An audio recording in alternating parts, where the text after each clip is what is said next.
महिना चालू आहे. गणपती बाप्पाच्या आवडीचा प्रसाद पाहणार आहोत. मोदक याची रेसिपी मी आज तुमच्या बरोबर शेअर करणार आहे. एकदम इझी आणि क्विकली होणारी रेसिपी मी तुमच्या बरोबर शेअर करणार आहे. तर रेसिपी पूर्ण पाहण्यासाठी स्टे ट्यून. प्रथम आपण मोदक बनवण्यासाठी लागणारे इंग्रेडियंट्स पाहूया. इथे मी 2 वाट्या तांदळाचं पीठ घेतलं आहे. त्या नारळाचा किस 1 वाटी घेतला आहे. आता 1 वाटी खोबऱ्याला मी अर्धा वाटी गूळ घेतला आहे.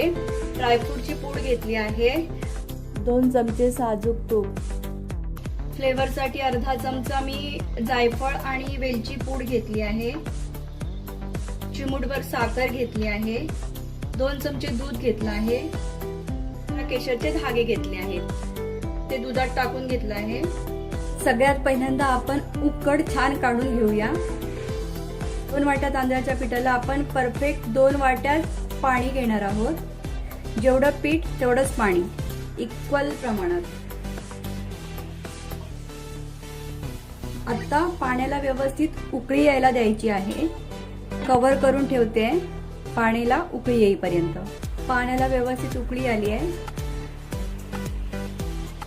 आता मी गॅसची फ्लेम स्लो ठेवली आहे. चवीनुसार मीठ. इथे मी चिमूटभर साखर ऍड करते जेणेकरून पाकळ्यांना पण गोडवा येईल. 1 चमचा तूप. इथे मी 2 चमचे दूध घेते. आता मी इथे हळूहळू पीठ ऍड करते.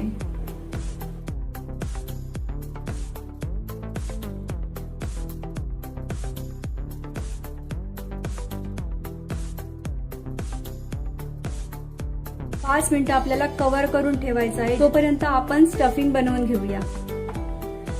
आता पॅन गरम होईपर्यंत आपल्याला गॅसची फ्लेम मीडियम ठेवायची आहे. त्यात आधी आपल्याला नारळाचा किस थोडा हलकासा गरम करून घ्यायचा आहे. तो भाजायचा नाहीये, त्याचा कलर चेंज व्हायला द्यायचा नाहीये. फक्त मॉइश्चर जायला आपल्याला 2 मिनिटं परतून घ्यायचं आहे.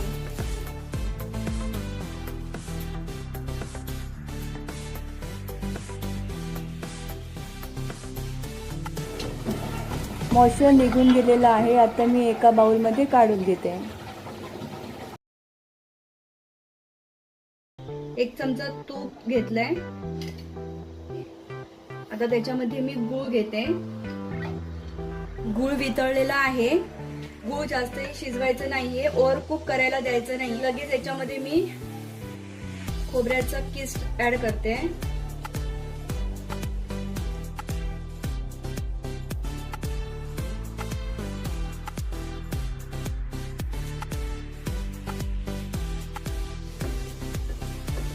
गूळ पूर्ण मेल्ट झालेला आहे. आता याच्यामध्ये मी ड्रायफ्रुट्स ऍड करते. ड्रायफ्रुट्स. सारण एकदम परफेक्ट बनलंय. आता याच्यामध्ये मी फ्लेवरसाठी वेलची पूड आणि जायफळची पूड ऍड करते. परफेक्ट स्टफिंग रेडी आहे. उकड काढून घेऊ. एका मोठ्या परातीत काढून घेऊ, म्हणजे मळायला इझी जाईल. उकड कोमट असतानाच मळून घ्यायची आहे. थोडी गरम असतानाच मळून घ्यायची आहे. हात भाजत असेल तर थोडासा थंड पाण्यामध्ये हात ओला करायचा आणि मळून घ्यायची.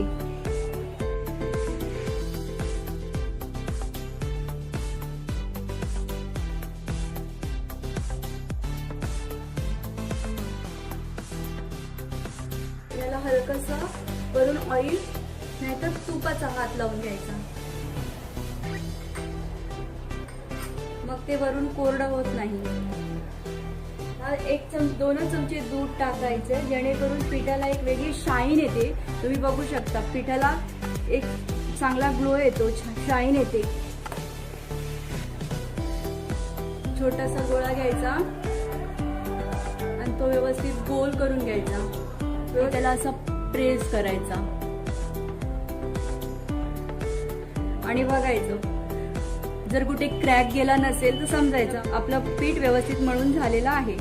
10 मिनिटं असं झाकून ठेवायचं जेणेकरून पीठ व्यवस्थित आतमधून येतं, ते फुगलं जातं. 5 मिनिटानंतर बघू शकता किती सॉफ्ट झालंय ते.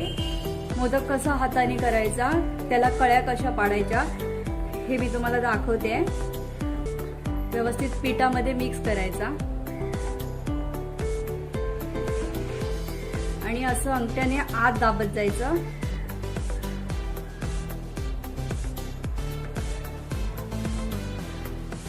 आणि आपल्याला अंगठा आतमध्ये टाकायचा आहे आणि साईडने आपल्याला ह्याला फिरवत जायचं आहे. बघा, दोन्ही गोष्टी एका टाइमनेच व्हायला पाहिजेत. जर तुम्हाला वाटत असेल कुठेतरी आपला हात चिकटत आहे तर थोडंसं पिठामध्ये बोटं बुडवायची, थोडंसं पीठ बोटांना लावून घ्यायचं आणि असं प्रेस करत जायचं. पाहू शकता. आता आपल्याला ह्याला कळ्या पाडून घ्यायच्या आहेत आणि मग आपल्याला सारण टाकायचं आहे. अगोदर पण सारण टाकू शकता. कळ्या पाडण्यासाठी हे बोट आहे, हे इथे ठेवायचं आणि प्रेस करायचं, खालीपर्यंत प्रेस करत जायचं. शक्यतो जास्तीत जास्त जवळ कळ्या पाडून घ्यायच्या.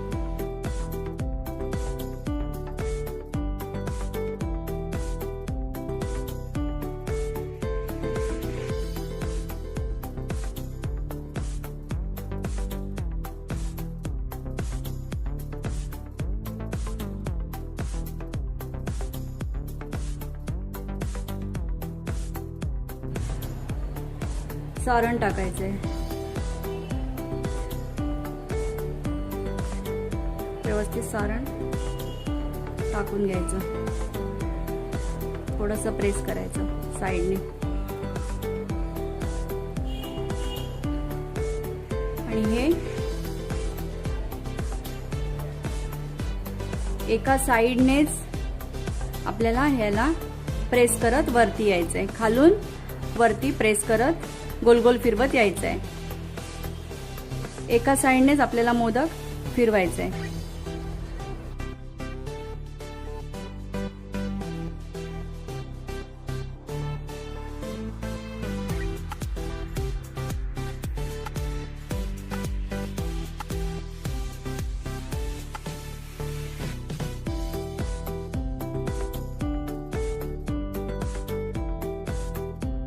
हे जर तुम्हाला बनवायला कठीण वाटत असेल तर सोपी पद्धत पण मी तुम्हाला दाखवते.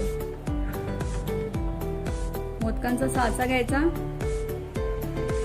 व्यवस्थित धुवून घ्यायचा आणि याच्या तिन्ही साईडने तेल किंवा तूप लावायचं. थोडंसं मी ते तूप लावते. हे बंद करून घ्यायचं. पीठ हे आतमध्ये टाकायचं, मध्ये भरायचं. हे थोडंसं असं दाबायचं, आतमध्ये थोडंसं दाबून घ्यायचं आणि अंगठ्याला थोडंसं पाणी लावायचं, म्हणजे पीठ अंगठ्याला चिकटत नाही. आणि लावत जायचं आणि सगळ्या साईडने हे लावत जायचं पीठ. त्याच्यामध्ये आपल्याला असं सारण भरून घ्यायचंय. आलेल्या पिठाने व्यवस्थित त्याचं तोंड बंद हे कव्हर करायचं, इथून उघडायचं. पाहू शकता. ही हळदीची पानं घेतली आहे. हळदीची पानं व्यवस्थित स्वच्छ धुवून त्यांना पुसून घ्यायची आहे, कारण हळदीच्या पानांना माती असते.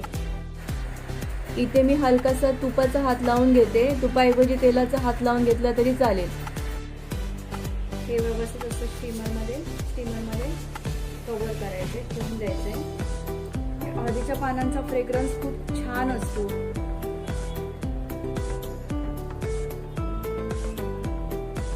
थोडंसं डिस्टन्स ठेवायचं, जेणेकरून ते एकमेकांना चिकटू नयेत आणि आपल्याला काढताना पण इझी जातात.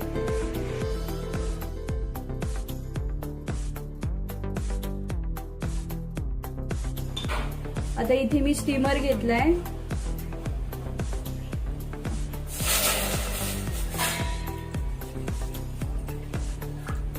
बस एवढंच पाणी टाकायचंय.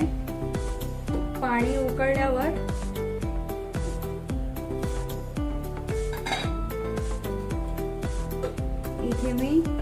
इथे मोदक ठेवते. केशरचा धागा वरून लावून घ्यायचा.